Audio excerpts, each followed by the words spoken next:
혈액순환이 안 되는 부위에 따라서 다양한 질환이 나타날 수 있는데요. 만성 피로나 부신피로 증후군과 같은 질환으로 이어지기도 하고요.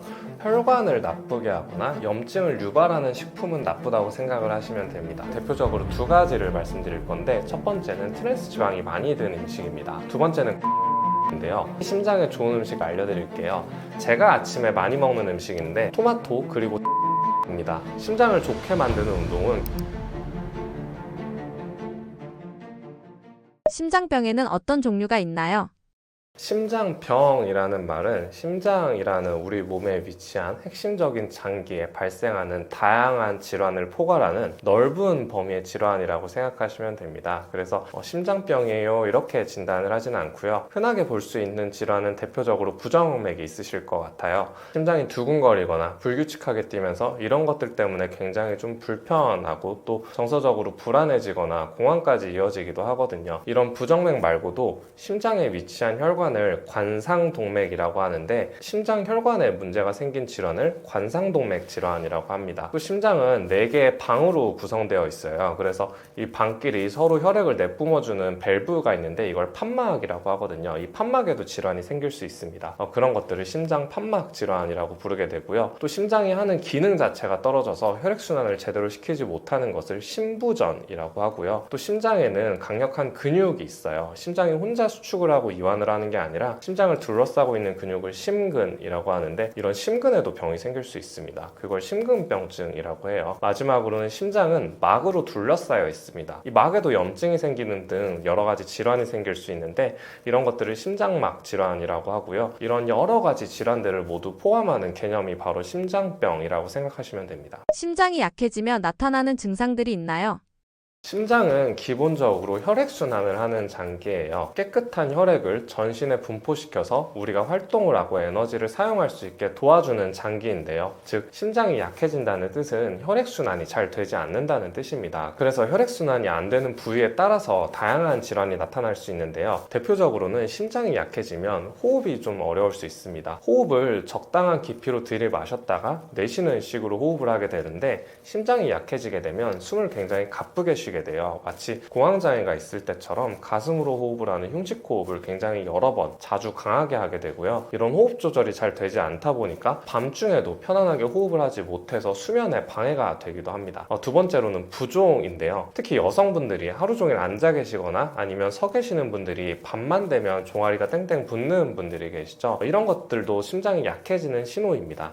심장에서 내뿜은 혈액이 다리까지 내려갔다가 이 다리에서 다시 펌핑을 통해서 심장으로 올라가야 되는데요. 심장이 약해지고 혈액순환이 떨어지게 되면 이렇게 아래로 내려갔던 혈류가 다시 심장으로 돌아오지 못하면서 여러 부위에 부종이 생길 수 있는데, 특히 다리 부위에 부종이 많이 생기게 됩니다. 다리 부위뿐만 아니라 전신 어디든 부종이 생길 수 있고요. 그 다음으로는 의외로 심장이 약해지면 피로감을 많이 느낍니다. 혈액순환이라는 건 결국 노폐물을 배출하고 깨끗한 혈액을 공급하는 교환 작용이에요. 깨끗한 혈액을 공급해야 우리 몸 세포가 이 에너지를 써서 활동을 할 수 있는 건데요. 그런데 이 혈액순환이 잘 되지 않게 되면 노폐물은 계속 그 자리에 쌓이게 되고 깨끗한 피는 들어오지 못하다 보니까 계속 노폐물만 몸에 쌓이고 새로운 에너지는 쓰지 못하는 상태가 되는 거죠. 그러면 우리 몸이 굉장히 피곤해지게 됩니다. 이런 것들이 만성 피로나 부신피로 증후군과 같은 질환으로 이어지기도 하고요.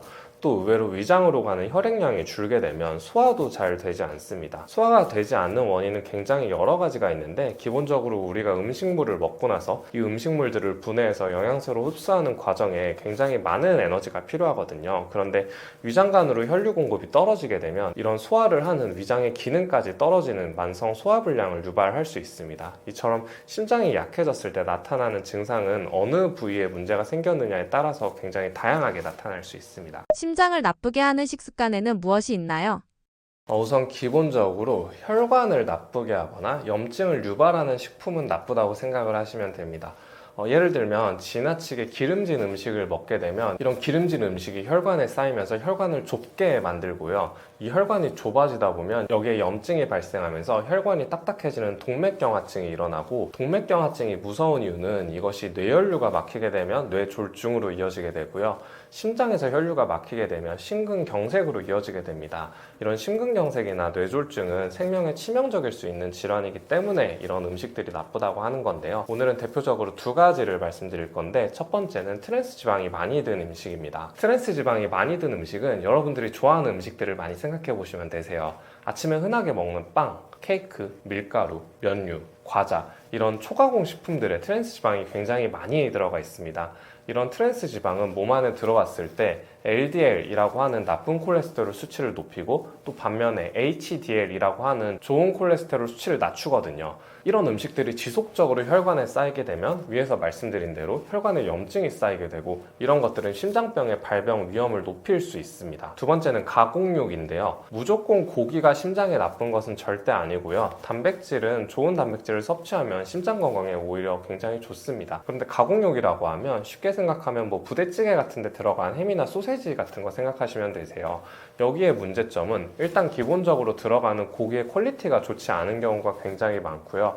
여기에는 좋은 지방인 불포화 지방산은 적으면서 포화 지방이 굉장히 높은 경우가 많습니다. 또 맛을 내기 위해서 과도한 염분을 첨가하거나 아니면 정체를 알 수 없는 다양한 첨가물들을 넣는 경우가 굉장히 많거든요. 이런 음식들 역시 우리 몸 안에 들어왔을 때 LDL 수치를 높이고 만성적인 염증을 만들면서 혈관 건강에 악영향을 미칩니다. 그래서 심장 건강이 현재 안 좋거나 심장 건강을 좀 신경 쓰고 싶으신 분들이라면 트랜스 지방과 가공육, 이 두 가지는 반드시 피하시는 게 좋습니다. 심장에 좋은 음식은 무엇이 있나요? 사실 심장에 좋은 음식은 우리 몸에 좋은 음식이고 심장에 좋은 음식인데, 특히 심장에 좋은 음식 대표적으로 5가지 정도를 알려드릴게요. 특히 아침에 먹으라고 많이 추천드리는 게 첫 번째는 견과류이고요. 뭐 아몬드나 호두 같은 거 생각하시면 됩니다. 여기에는 비타민 E 성분이 들어가 있는데, 이런 비타민 E 성분이 나쁜 콜레스테롤인 LDL 콜레스테롤 수치를 낮추는 효과가 있고요. 또 항산화 효과가 있어서 혈관 건강을 보호하는 작용이 있어요. 그 다음으로 또 견과류에 풍부한 엽산 같은 경우는 우리 몸에서 호모시스테인이라고 하는 심장병의 위험인자를 감소시키는 작용을 합니다. 견과류를 너무 무조건 많이 드실 필요는 없고요. 하루에 손 한 줌 정도 드시면 되는데, 요즘은 견과류를 판매할 때 아예 하루에 먹으면 좋은 양 정도로 이렇게 판매를 하는 경우도 굉장히 많더라고요. 그걸 이렇게 손 안에 담으면 딱 한 줌 정도가 나오거든요. 그걸 하루에 한 번 정도씩 드시는 걸 추천드리고요. 두 번째는 계란입니다. 계란은 뭐 삶아 드셔도 되고 아니면 요리를 해서 드셔도 괜찮은데요.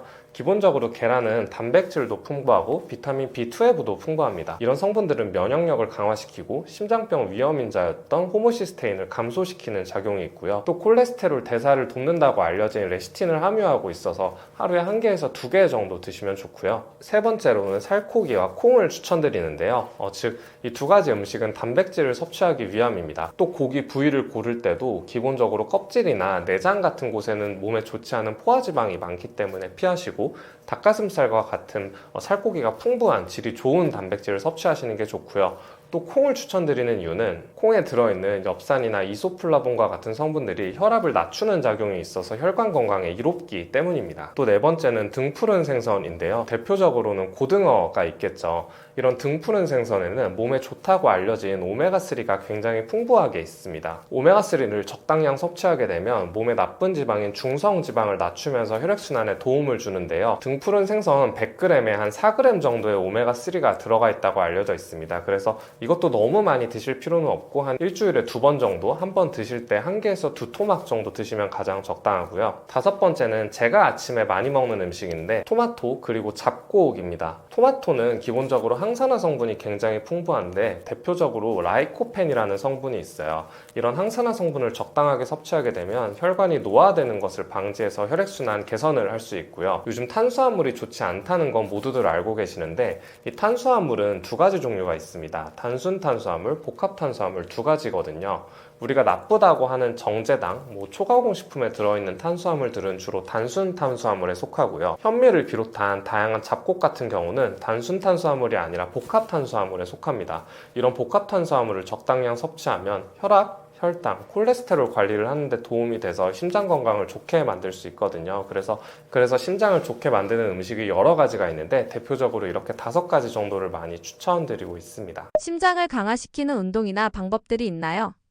심장을 좋게 만드는 운동은 기본적으로 심장이 일을 하게 만들어야 됩니다. 그래서 대표적으로 추천드리는 건 유산소 운동이에요. 유산소 운동이라고 하면 러닝, 수영, 에어로빅, 요가, 필라테스와 같은 다양한 운동들이 있는데요. 이런 운동들을 할 때 주의해야 할 점이 있습니다. 환자분들이 저는 운동은 굉장히 많이 하는데 심장 건강이 별로 개선된 게 없어요, 이렇게 말씀하시는 분들이 많으신데, 이런 분들을 보면 두 가지 중 하나거든요. 운동을 너무 안 하시거나 운동을 너무 많이 해서입니다. 예를 들면 운동을 한다고 하시면서 걷기만 하시는 분들이 계세요. 걷기도 물론 나쁜 운동은 아닌데, 걷기는 엄밀히 말하면 아무리 많이 걸어도 심장을 튼튼하게 만들지는 못합니다. 왜냐하면 내가 많이 걷는다고 해서 심장의 일을 더 하지는 않거든요. 또 반대로 심장이 너무 빨리 뛰시는 분들이 많은 운동, 또 똑같이 러닝을 한다고 하더라도 너무 과하게 뛰거나 빨리 뛰거나 또 강한 근력 운동을 하게 되면 이런 운동이 지나치게 되면서 오히려 심장이 부담을 느끼게 됩니다. 그래서 대표적으로 밤늦게 운동을 했을 때 몸은 피곤한데 잠이 안 오는 케이스거든요. 그래서